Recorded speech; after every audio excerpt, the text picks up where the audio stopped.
Okay, so good day sa ating lahat. Meron tayo dito ang gagawin uling MSC 500 Pro.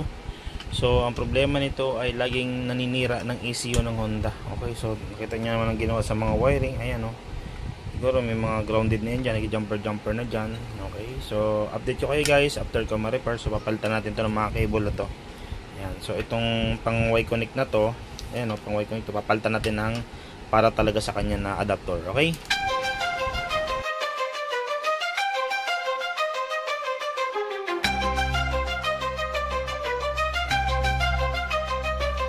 Ako'y isang mekaniko, pinagmamalaki ko to. Umiikot sa Pinas upang ipapahagi to. Di ko kinakahiya, di ko pinagmamaliit. Dahil dito ay marangal, huwag ka nang umanga. Nagtuturo ng malalim, intention ay gayentin.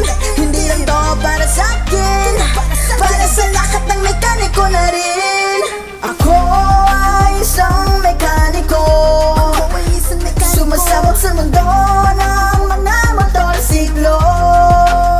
Nagtuturo ng malalim, basa FI at advanced na learning. Nagtuturo ng malalim, basa FI at advanced na Okay, so ito na po learning. yung MSC 500 kanina.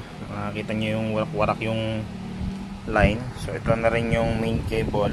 Okay, and then inayos ko na rin yung ilalim nito.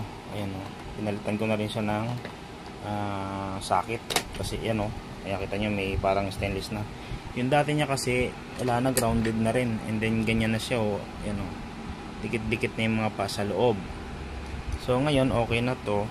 So lagyan ko ng power. Ayan. So ito na siya ngayon. Okay. So hindi na tayo mag-aalala dito, or di na rin mag-aalala yung mekaniko dito na ayan o, buhay na rin yung kanyang lagay ng battery clip. Okay. So pag may mga ganito kayong mga MST or other or ibang tools na may problema, connecting failed, no power, grounded, black screen, white screen, or may problema sa LCD, yan, PM lang kayo guys sa page ko, Art Mekaniko. Yan, padala nyo sa akin, estimate natin. Okay na to. So pwede natin ipashipback sa client, and then next natin naman gagawin, ayun o, yung MST 900 na sira yung board tsaka LCD. Okay, so magandang araw sa ating lahat.